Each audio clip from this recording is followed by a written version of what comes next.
Hello everyone, this is Deepshika from Nurturing Minds and today we are going to do analytical paragraph. आपके भी different kinds of analytical paragraph हैं जिनमें से हम line graph and bar chart पहले ही कर चुके हैं. अगर आपने वो videos नहीं देखे हैं तो आपको उनके लिंक डिस्क्रिप्शन बॉक्स में मिल जाएंगे और आज हम करने वाले हैं analytical paragraph में pie chart. मैं आपको पहले भी बता चुकी हूँ कि कोई भी आप एनालिटिकल पैराग्राफ लिखते हैं तो उसमें 3 एलिमेंट्स जो हैं वो आपको ज़रूरी इंक्लूड करने हैं. First is introduction. इंट्रोडक्शन में आपको सिंपली जो भी आपको क्वेश्चन दिया हुआ है उसको अपनी लैंग्वेज में अपने वर्ड्स में पैराफ्रेज करना है. Next is overview. ओवरव्यू में आपको डिस्क्राइब करना है मेन ट्रेंड्स को, स्टेजेस और डिफरेंसेस को. इसमें हम कोई भी डेटा यूज़ नहीं करते हैं. And third is body. This is very important point. इसमें आपको 2 पैराग्राफ लिखने हैं और आपको एलैबोरेट करना है अपने एनालिसिस को. मींस आपने जो भी चार्ट दिया है या फिर लाइन ग्राफ है या कोई भी टेबल है, आपने उसको देखकर क्या समझा है, क्या उसका आउटपुट निकाला है, तो आपको उसको एनालिसिस को एलैबोरेट करना है. यहाँ पे आप डिस्क्राइब करेंगे, कंपेयर करेंगे एंड कंट्रास्ट करेंगे बाय यूजिंग डेटा. डेटा को हम इस पैराग्राफ में यूज़ करते हैं.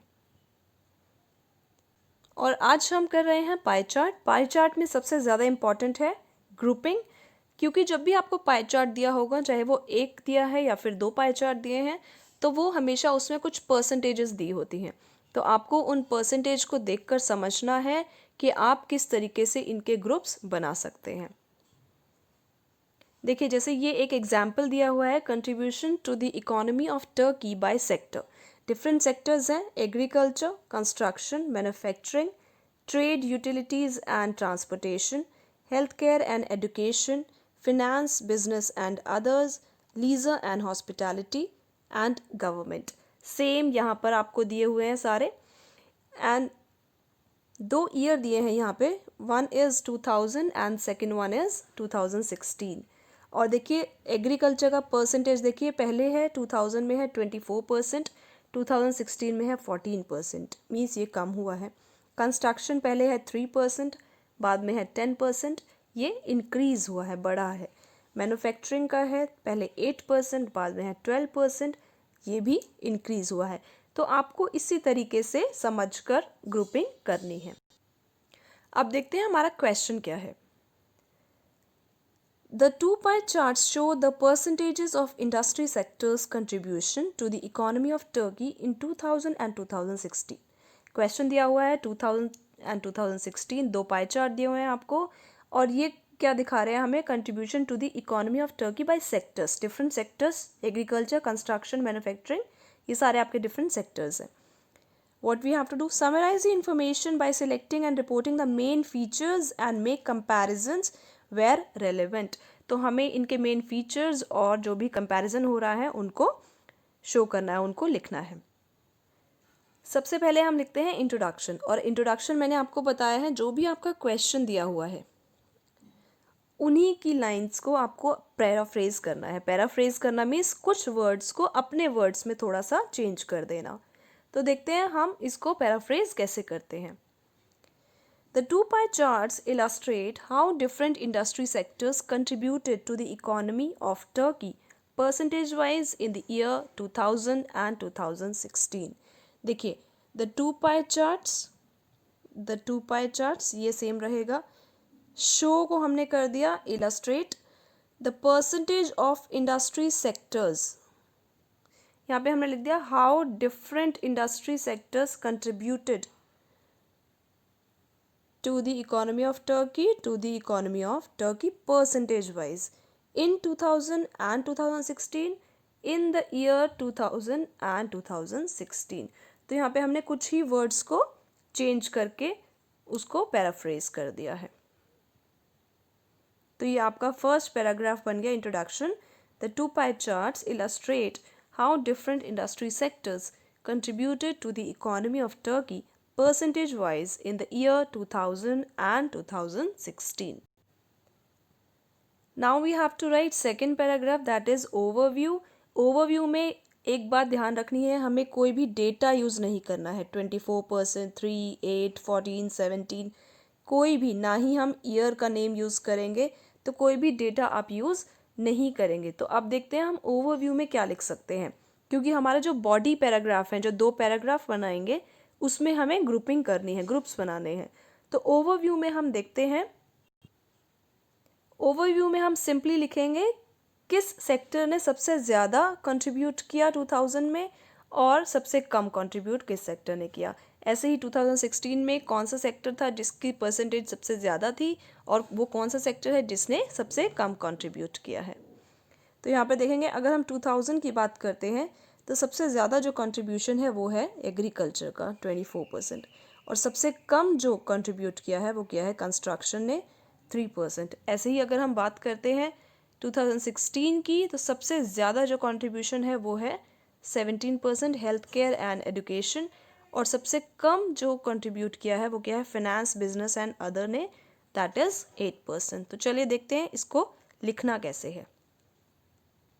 Overall at the beginning of the period, at the beginning of the period means 2000, हम यहाँ पे ईयर नहीं लिखेंगे। कंस्ट्रक्शन कंट्रीब्यूटेड, कंस्ट्रक्शन मीन्स वो सबसे पहले कम का लिख रहे हैं, आप ज़्यादा भी सबसे पहले लिख सकते हैं, 24% वाला भी आप लिख सकते हैं। Construction contributed the least, least means सबसे कम, to the economy of Turkey, while जबकि agriculture, this one was the most significant economic sector, significant means it was very important क्योंकि उसने सबसे ज़्यादा contribute किया है। In comparison, अगर हम compare करें, it means we are talking about 2016 now, at the end of the period, अब end हो गया 2016 में, healthcare and education, देखिए healthcare and education यहाँ पर ये बता रहे हैं सबसे ज़्यादा किसने contribute किया है, became the largest economic segment and the lowest contribution was made by finance, business and other services. तो सबसे lowest था 8% और सबसे highest था 17, but here we have not mentioned any data, हमने कोई भी डेटा ना ईयर का नेम यूज़ किया ना ही परसेंटेज का यूज़ किया, सिर्फ हमने सेक्टर्स का नाम यूज़ किया है, किसने ज़्यादा कंट्रीब्यूट किया और किसने कम। So this is your overview. Next we have to write first paragraph means third, that is body paragraph, जिसमें हम 2 पैराग्राफ लिखते हैं। अब थर्ड पैराग्राफ और फोर्थ पैराग्राफ में हमें ग्रुप्स बनाने हैं, ग्रुपिंग करनी है। तो ग्रुप हम किसके अकॉर्डिंग कर सकते हैं, एक ईयर है आपके पास 2000 और दूसरा है 2016, सेक्टर्स दिए हैं, उनका परसेंटेज है, कुछ परसेंटेजेस जो हैं वो डिक्रीज़ हुए हैं, कम हुए हैं, और कुछ परसेंटेज जो हैं वो इंक्रीज़ हुए हैं, जैसे 5 से 8 हो गया, और कुछ हैं जो बिल्कुल स्टेगनेंट है, सेम वही रहे हैं। तो इस तरीके से हम इसके ग्रुप बना सकते हैं। एक में लिख सकते हैं कौन कौन से सेक्टर डिक्रीज़ हुए हैं, और दूसरे ग्रुप में हम लिख सकते हैं मीन्स दूसरे पैराग्राफ में कौन कौन से सेक्टर्स इंक्रीज़ हुए हैं। तो चलिए लिखते हैं body paragraph. First body paragraph जो आपका पैराग्राफ 3 है, construction sector accounted for 3% of Turkey's in economy in 2000। जो कंस्ट्रक्शन है उसने 3% जो है टर्की की इकोनॉमी में कंट्रीब्यूट किया है, and experienced a more than three fold mean 3 into 3 that is 9, and it is more than 3 into 3 that is 10, increased to 1/10 in 2016। 2016 में 10% हुआ, 100 का 10% is 1/10, तो 1/10 पर पहुँच गया है। Economic income from trade, utility and transportation, it was earlier 14% in 2000 and had a slight growth of 2% in 2016। 14 से कितना हो गया बाद में 16 हो गया। At the beginning of the period, manufacturing and finance, business and other services made up 8% and 5% of Turkey's economy respectively। यहाँ पर हम बात कर रहे हैं मैन्युफैक्चरिंग की, जो पहले था 8, फिनेंस, बिजनेस एंड अदर जो थे पहले 5, and these figures rose to 12% and 8% in 2016। और ये कितना हो गया, 8% से मैन्युफैक्चरिंग हो गया 12%, और आपका फिनेंस, बिजनेस एंड अदर्स हो गया 5 से 8। तो इनमें हमें बताया कि कौन कौन से सेक्टर्स हैं जिनमें इंक्रीज़ हुआ है। पहला कंस्ट्रक्शन 3 से 10 हो गया, मैन्युफैक्चरिंग 8 से 12, ट्रेड, यूटिलिटीज़ एंड ट्रांसपोर्टेशन 14 से 16, and finance, business and other 5 से 8। तो हमने ये जो सभी इंक्रीज हुए हैं ये फर्स्ट पैराग्राफ में आपने बॉडी के लिख दिए हैं। अब नेक्स्ट में हम क्या बताएंगे, दिस इज ऑब्वियस कि अगर हमने एक पैराग्राफ में इंक्रीज वाला बताया है तो दूसरे पैराग्राफ में हम डिक्रीज वाला बताएंगे। जो आपका है एग्रीकल्चर 24 से 14 हुआ है, गवर्नमेंट 12 से 9 हुआ है, लीजर एंड हॉस्पिटैलिटी 17 से 14 पहुंच गया, और आपका रहा हेल्थ केयर एंड एजुकेशन जो बिल्कुल स्टेगनेंट है, जो बिल्कुल उसी लेवल पर है।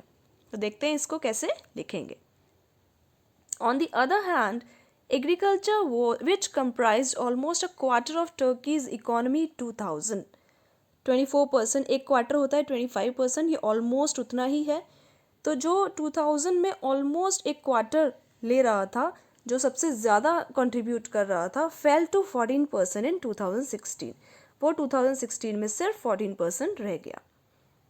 In 2000, economic outputs from government and leisure and hospitality sectors were at 12% and 17% respectively. We are talking about government and leisure and hospitality. तो ये दोनों कितने रह गए, गवर्नमेंट हो गया आपका 9%, hospitality and leisure and hospitality हो गया 14%, एंड बोथ डिक्रीज मीन्स दोनों ही गिर गए, नीचे की तरफ आ गए बाय 3%। दोनों में 3% की कमी हुई है, 12 से 9, 17 से 14। 3% आफ्टर 16 ईयर पीरियड, 2000 से 2016 तक 16 साल में दोनों में ही 3% का डिक्रीज हुआ है। इन कंट्रास्ट, अब इसके ऑपोजिट, contribution from health care and education sector remained constant in both years in 17%, at 17%।